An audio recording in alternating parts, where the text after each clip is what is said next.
And some of the video that we've seen and just what Pastor Dennis was talking about, he asked me if I wanted a tour of heaven. I said, absolutely, I'm here.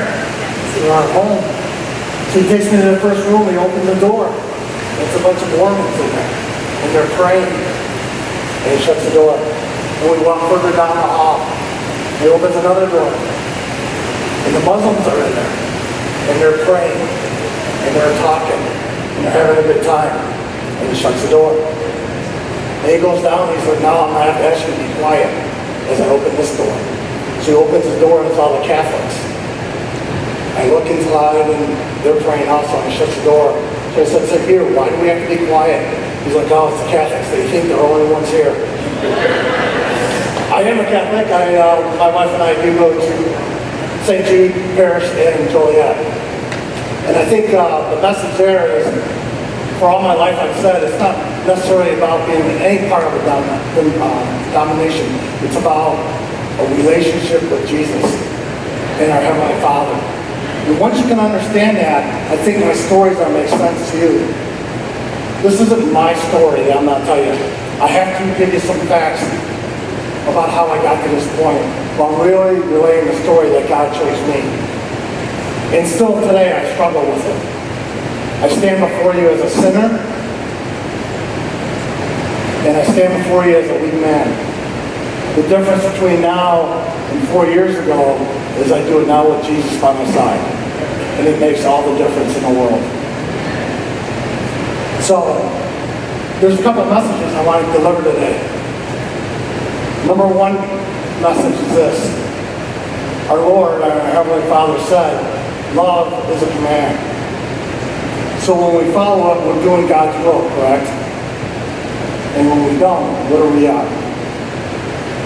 We're disobedient. So love is a commandment. I want you guys to remember that. 2, God put us here on earth for our free will. Our right to exercise how we see choose. Prayers are answered by God. But I want you to think about this. You got to ask Him.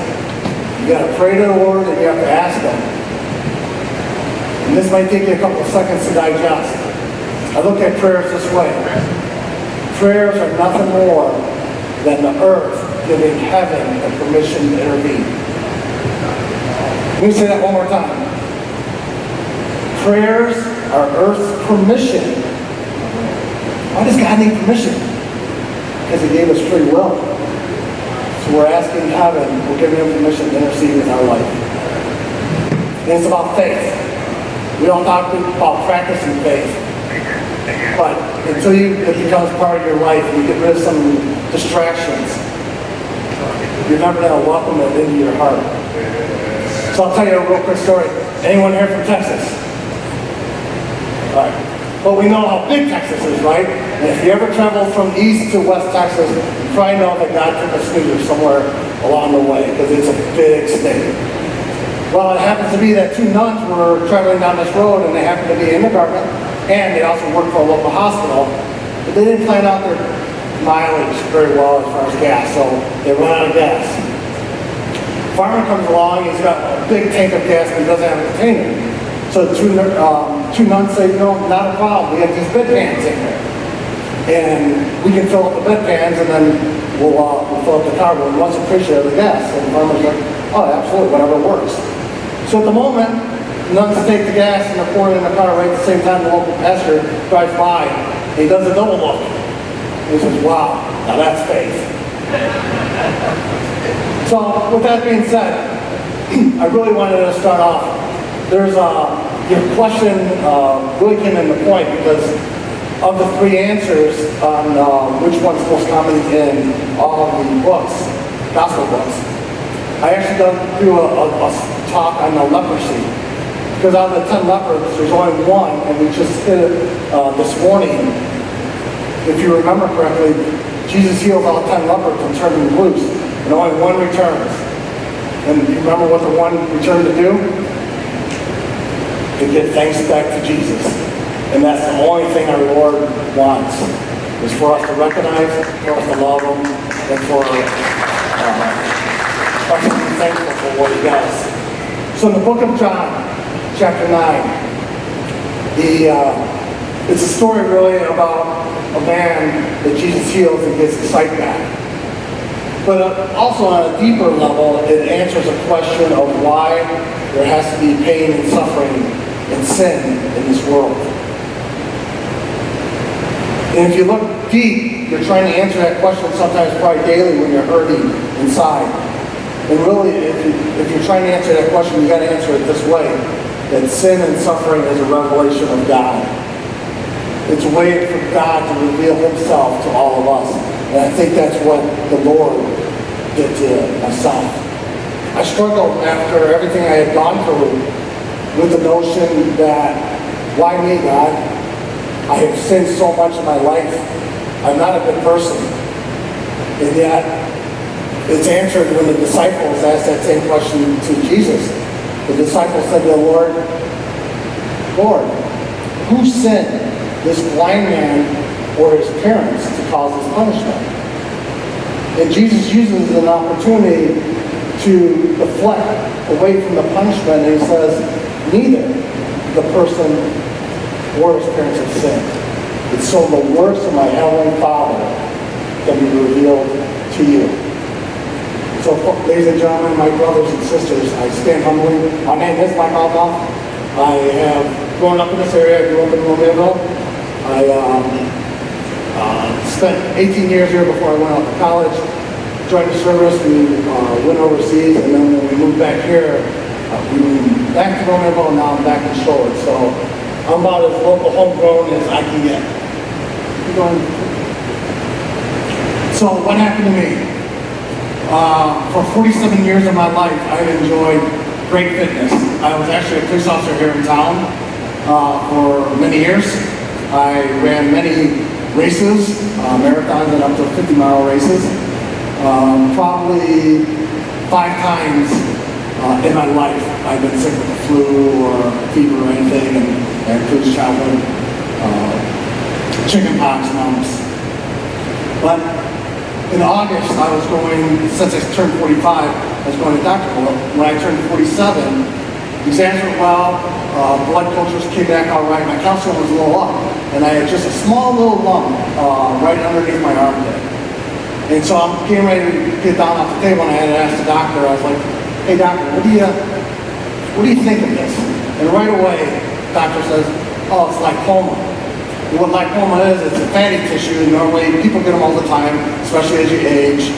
You get them in your sides, your front, they're coming on your back. They don't go away, they can't get larger, they're not a big deal. Why don't you go see this doctor, surgeon, Mark Danielson, and let him take a look. Let's just be careful. So you guys know how it is. You make appointments, and it takes a while to get there. And I'm talking to Mark, and he said, all right, well, let's take a look at this lump.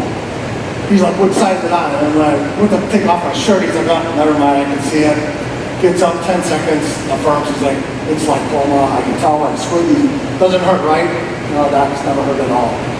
He's like, you know what, they don't go away. If you're losing some weight, like you said, and you're feeling it, let's just go in and take it out. I said, absolutely. If that's what you think is best. So now more weeks go by, and now we're pushing late September. My wife comes with me, she takes off for work. And I make a mistake of saying, Mark, my wife's a little nervous that this could be something else. And Mark says, Diana, 1 in 100 million chances that it's anything other than lipoma. We got this, no big deal. To where point then I go into surgery, I wake up, I don't even think 45 minutes later, my wife's crying, I look over, what's wrong? You have cancer. Well, how do you know? Well, I guess Dr. Danielson had said, once he had me on the table and he opened up, there's a color consistency of cancer. He's been a surgeon for 33 years. It's cancer. So I do go through a lot of the testing process, and it turns out that I have, at first we thought it was stage 2 Hodgkin's lymphoma. I had 7 lumps, tumors up in my left-hand side of my chest. So as testing goes through to verify you have to get bone marrow, because it is a blood cancer that acts similar to leukemia, gets into your bones. I wasn't even, I was concerned. We didn't even tell our kids right away because I was like, it's not a big deal. We'll do whatever they say when we'll get through it. My sole selfishness was I'm a deer hunter. And so I was trying to negotiate my chemotherapy starts to deer hunting season. I went, why did I go in November, rut season? Well, all of a sudden on October 23rd, I get a phone call from my doctor and he says, you gotta start chemo now. And so we went in, my wife joined me on the first one, and we're walking down the hall, and I can tell our doctor was a very upbeat doctor, very personable oncologist. And so I put my arm around him, I was like, hey, doc, because there was some concern that they had found a small spot lower in my abdomen. I said, hey, doc, if it's stage 4, it's fine, we'll get through it. Game plan doesn't change. And he's like, it's all over your body. So he showed me a PET scan, and a PET scan, if you've never seen one, is I was so amazed at the technology. What they do is overlap your CT scan with an X-ray and build a 3D model. He says, if anything's black on there, that's cancer. So I was like, all right, let's see it. I was literally black from my groin all the way up to my chin. And I had no idea the cancer was growing that much. Lymphoma is by nature a very slow, non-aggressive cancer, so it had to be in there for years. So we start chemo, and one of the treatments they use is called ABVD. And if we have veterans in here or historians that know the First and Second World War, us Germans use mustard gas against our troops. ABVD is actually a derivative of mustard gas, so it's a very toxic chemo. And one of the elements is bleomycin. Bleomycin works fantastic, except for 5% of the population. So I stand before you as part of the 5% population of testimony. If it's caught within the first 2 doses, you can survive. You're probably going to do some damage to your lungs, but you'll recover and you'll probably live mostly a normal life, and you just eliminate that part from your chemo regimen. And it takes off about 5-6% of your survival rate, which Hodgkin lymphoma has a very high survival rate, up to anywhere from 92 to 96%. Well, turns out my oncologist was a bit negligent. He later admits to me he had no idea the side effects of what the chemo he was putting in me, especially the bleomycin. So it takes months to get into my system. My past research shows that most people don't survive after, or you can't survive after 2. There's not too many documented cases of people living up to 5 doses, infusions of bleomycin. That day that I walked in, February 25th, I was scheduled to take my 10th infusion of bleomycin. So finally the doctor listened to me and said, something's wrong, your oxygen level is only at 84%. I need to admit you for a couple days. My brothers and sisters, this is me on February 25th, the year 2016. I went in with my wife to St. Joe's Hospital. I remember walking in, I vaguely remember seeing at the register, and I remember nothing else for 6 weeks. My wife is truly the hero besides our Heavenly Father in this. I joke nowadays for 6 weeks I slept. I don't remember anything. If you ever been in a coma or a medical-induced coma, I honestly thought I just slept overnight.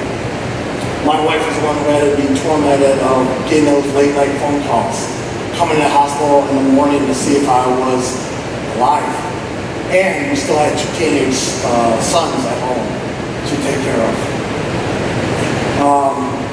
Everything just, I went up to a regular room and all of a sudden my fever hit 106.5. I'll tell you, before that, for 6 weeks I was telling the doctor, I was running fevers all the time at 104, 104.1 at home. And he kept telling me, and I kept believing, it's all chemotherapy. I've never been through this before. This must be what it's like. So, luckily during these 6 weeks, here's some of the diagnosis that I received. Obviously I had my lymphoma. The lymphoma had spread into my bone marrow. I had what's called bleomycin-induced pneumonia. It's just the toxicity that comes with it. I had what's called, and they're hoping, it's acute respiratory distress syndrome. So you can recover from that. What you can't recover from, in my case, it turned into pulmonary fibrosis. So here's the difference between the two. You'll have a lot of commercials on COPD. COPD patients can't get air out of their lungs. Fibrosis patients can't get air back into their lungs. So I was on quite a bit of oxygen. I had my blood turned sepsis, which is a killer right there. I was hemorrhaging out of trach because I lived on the ventilator for more than 4.5 months of my life. And obviously I had some low oxygen issues. So God works through many people also. And I like to think, as I look around the room when we were singing and bringing it up, and I was talking to JR here about phone apps. You know, I'm not sure that anyone on this earth is capable of coming up with how you take a bunch of zeros or ones and literally take electricity on and off, and you come up with all this technology. Somewhere in there, our great creator gave you that talent. Somewhere in my story, God gave a young pulmonologist, she was 35 years old at the time, the courage and the mental expertise not to give up on me. I have never met her in my life. My wife never met her. We did not know her at all. Somewhere during those 6 weeks, I was number 1 on St. Joe's ICU list, on a list that you don't want to be number 1 on. The attending doctor was so fed up with my non-responsiveness to medications and different medical. He said, and the team of doctors, and I never heard this from my doctor, my pulmonologist. I heard it from my primary care doctor and 2 other doctors that were present. He said, the attending doctor said, I don't have time for him anymore. Give him morphine, let him pass. I got other things to do. And this young doctor said, no. Every day his wife's in there, his kids have been up there, his pictures are on the wall. There's more that we can do. I don't know if it'll work, but there's more that we can do. And to me, my brothers and sisters, that was God's authority coming down to her and giving that young lady power. Turns out I never met her until 5 months afterwards, because I don't remember any of this. So I get transferred to acute respiratory home up in Hinsdale. And so I'm on a ventilator, I'm trying to figure out, I start waking up now, I was trying to figure out what's happening to me. And I go through these therapy sessions. And I keep explaining to the doctors that I can't sit up more than 30-degree angle before I really feel out of breath. And it felt like a shunt in my throat. And remember now, I'm on a ventilator and I have a stem in my throat. So in my mind, what was happening is when they were lifting me up and putting me on the edge of the bed, they were just trying to get me to sit up. It was like that trach was turning in my throat and cutting off all airway. And I was trying to detail them what was happening, why I was running out of air and why I was panicking. So they labeled me as having anxiety disorder, which I still have. I'm not refuting that. And I guarantee you, if you guys went through and you can't catch your breath and it's like drowning and not knowing where your air is coming from, you would also have. But their cure is just get over it. Just calm yourself down. And to me, that was like telling a person suffering from depression, just cheer up. It's not that easy, folks. And it's still a challenge that I still deal with today. Maybe not in the same format as before. So the hospital is so set on their protocol. This is how we take people off of vents. But it's really set up for more when people with COPD can't get air out than it was when people getting air in.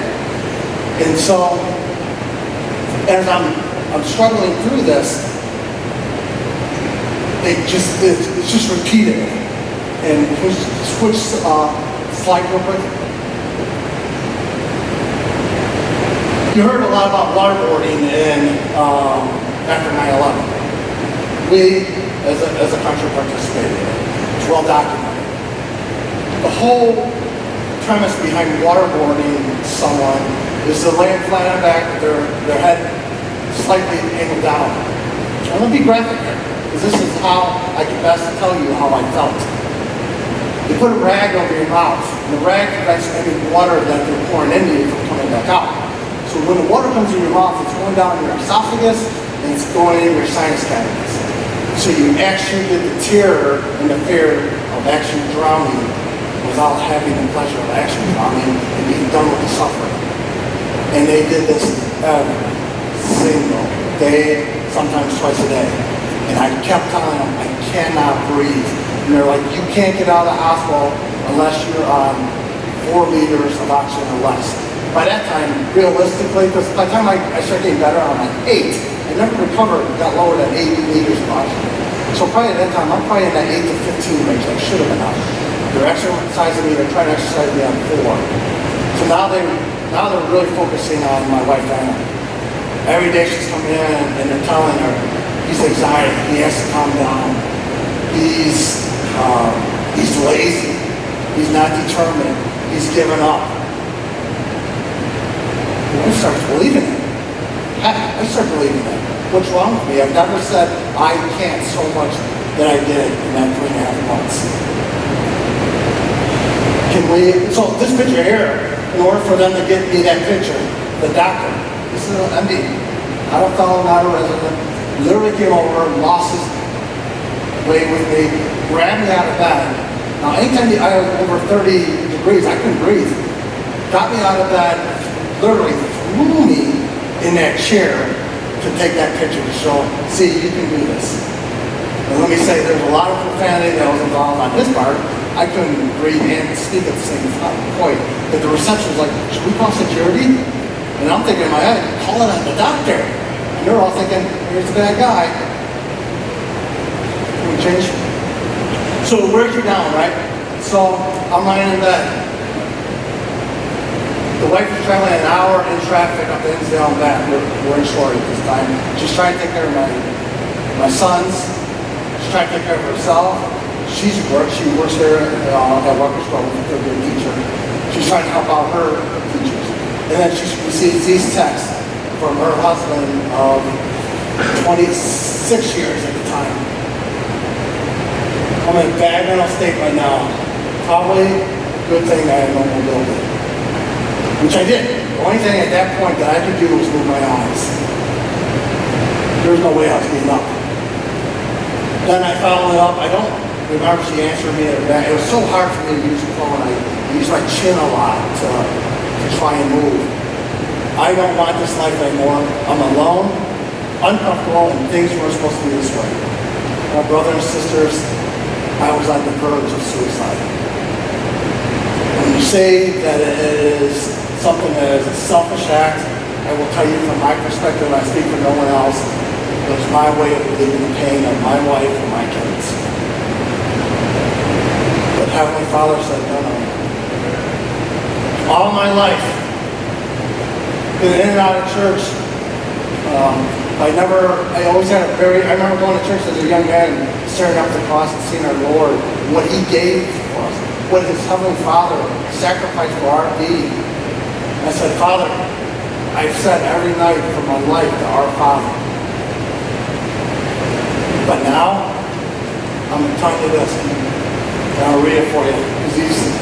Luckily, I had texted some of these messages to my wife, and I just talked to him as a friend, not as our Savior, not as our holy God of almighty creation. I talked to him as a friend. I said, Father, my heart is heavy.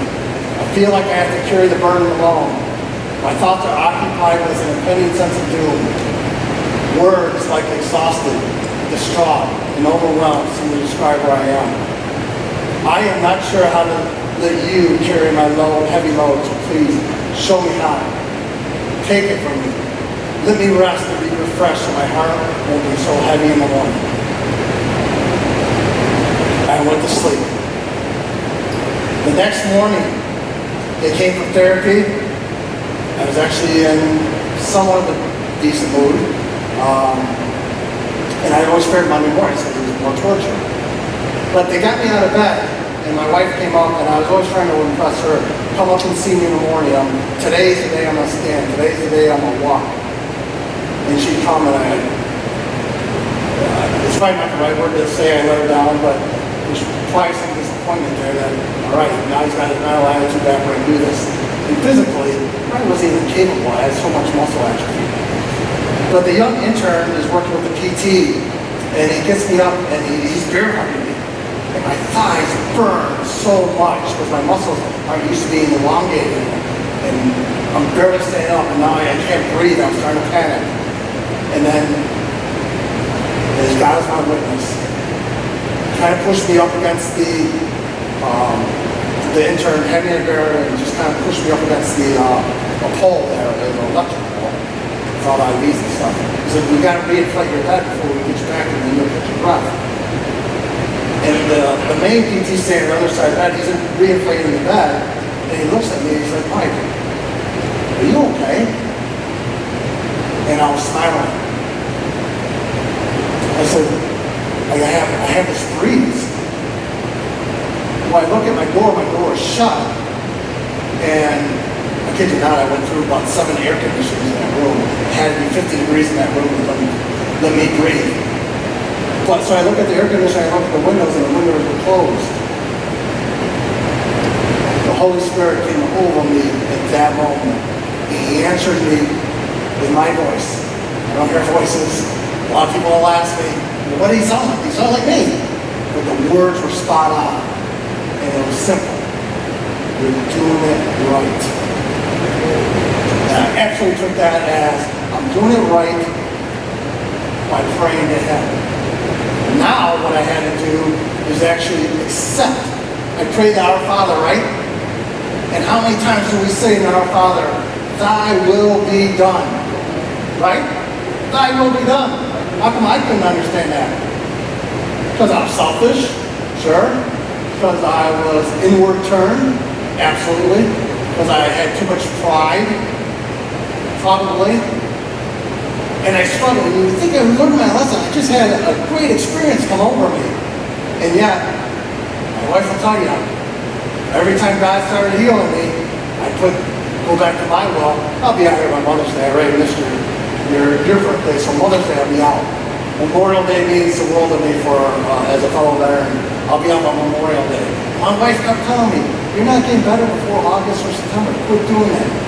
And I finally, through reflection and God's help, realized I have to turn over my will to His will. Now I wear a medical bracelet for obvious reason, so people know I did have a double lung transplant a year ago. The same day that you guys, September 13th, celebrated your 5 years here, is my 1 year. I wear it going to remind me I am absolutely nothing without Jesus in my life. Nothing. That's the message that God will not leave us alone. The young lady on the top, your top left, that's Dr. Dinah Doan. She's a pulmonologist that I never met before. It was so instrumental for me to believe that God interceded in her life to help me, that I took her, my wife and family took her and her husband out, because I wanted her husband to know exactly what she did for a total stranger. The middle picture is me. I'm actually crying. So I'm on 8 liters of oxygen, and God is not a genie. And there's so many people that say, if you truly got a miracle, why'd you need that oxygen? Why'd you spend a year and a half in that wheelchair? Why'd you struggle walking? You couldn't even get up the stairs to bathe yourself. Where's your miracle? And here's the answer. If God would have, and He could have, I truly believe He could have. If He would have instantaneously healed me, everyone would have run off as a medical miracle that the medicines did it. I might have reflected back and said, well, I guess I could be the big guy. Medicine took care of it. God's going to remind me every day that I need Him. That's why I wasn't done instantaneously. That's why I wasn't done. I do have, I'm trying to stay very positive. My wife, she's been through everything. You can't stay positive every single day, but you should have tried. What advantage do I have over most people? God took everything away from me. He broke me. There's a difference between being broken and being shattered. A divorce will shatter you. You can find someone else. You can get slightly sick and feel bad, but you get better when it shatters you. You can lose a job, but you know what? You get another job out. Being broken, taking away all your breath, all your muscles, all your communication skills, all your swallowing. I didn't eat for 4.5 months. The day the Holy Spirit blessed me, they kept putting food in front of my face. My best friend lives out in the state of Washington. He's like, dude, how can you not just go down to Portillo's and get a big beef and eat it? I had no desire to eat it. It had been so long that, one, I forgot, muscle memory how to eat. So I had no desire. They actually had to give me shots to stimulate. That day, I sent a photo to my wife of my finished plate of lasagna. Just a small piece. And that's when I knew I was on back to the road. That final piece, those are my supporters. I am probably alive without my wife here. I'm not saying before you, and I don't think I've gone through anything. I'd probably still be in a wheelchair, maybe in a home. But how God works for our supporters is incredible. I don't have enough to say words. I tell her I love her. I probably don't show it as much as I should. Some of that's a type A personality that God just hasn't corrected me, I know. But hopefully she knows how much my heart's reflected back to her. And then my kids. Now there's a point on this story also. If God put this all on me all at once, I don't think I survive. But God gives us trials and sufferings to build our faith. And why was that important to me? I had been through a lot through these. This is actually until from February 25th until I get my lung transplant. I got out of the hospital on September 27th. So from 15 to last year, 2018. Got my double lung transplant.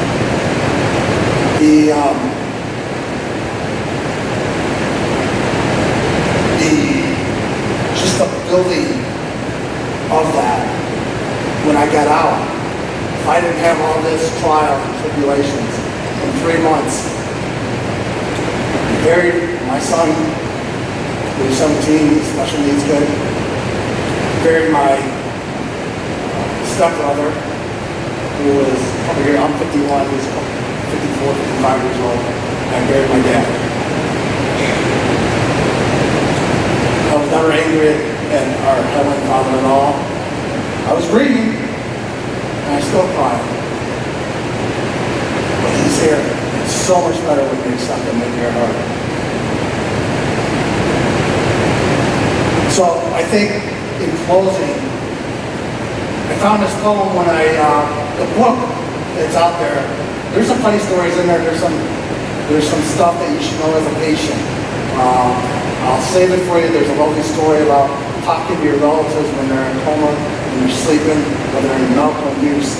I'll save it as a surprise, but 6 months, only words that Diane spoke to me, no one else in the ICU room, and I repeated back to her 6 months later. And she gave me one clue, and I finished the sentence. She's like, how would you know that? Somewhere, God allowed me to hear what you're saying. It's a great, beautiful story. God wrote the book. I wrote it. God gave me the entire inspiration for it. This is how I started, and I think there's a lot of truth in this. I did ask the Lord for strength, and God gave me difficulties to make me strong. I asked for wisdom, and God gave me problems to solve. I asked for prosperity, God gave me a brain and an ability to work. I asked for courage, and God gave me danger to overcome. I asked for love, and God gave me troubled people to help. I asked for favors, and God provided me opportunities. I received absolutely nothing that I asked for, and He delivered everything that I needed. That is the power of our faith. I will do one last talking point. I did a lot of research to try to understand what exactly happened to me, and almost to the point that I was probably obsessive about it. So when Pastor Dennis asked me to talk tonight, I went, no, I better fact check just everything that I'll talk about, make sure it's true. So I did a lot of scientific-based research through Facebook. Best site, right? So I'll go as low as 90%. In actuality, I think we probably go as 99. But here's the lesson. There's a lot of people on Facebook that love to post all their ailments, their suffering, and anything else that bring. If you look at it, they're always talking about, Lord God, help me with this situation. I'm broke. I need bills. I need curing. I need this. I need that. You never see anyone reflecting about themselves saying, Lord, change me. And until you change yourself, all those other circumstances are going to continue to happen. And please, folks, I kind of think our Lord's saying, if you truly believe these Facebook people are your friends, instead of them answering you with an emoji back, don't you think if they're truly your friends, pick up the phone and call you? They come over and knock on your door and check on you? Turn to the Lord. Give Him your burdens. He did it for me, and no different than anyone else in this room. Believe me, it took me a long time to figure that out. I figured it out because our gospel says Jesus is sitting with the tax collectors, the thieves, the sinners. And when they asked him why, what did he say? Same with the people that need my medicine. I'm the great physician. I don't need to sit with the well. Last fall, to me, Jesus is very personal. I feel like I have such a great relationship with Him as our Savior and as my best friend. My picture in heaven is right here, folks. How can you lose when you have that feeling? I call it now, I live truly every day. Maybe not day by day, but I honestly don't get out more 2 or 3 days unless it's doctor's appointments. It's a win-win situation. I win with my wife and kids in the life that we have. And when God calls me home after I get done with His mission, I'm home to this. So I will leave you with my final thought. Go ahead and switch. Thank you very much for your time and your patience. Thank you for allowing me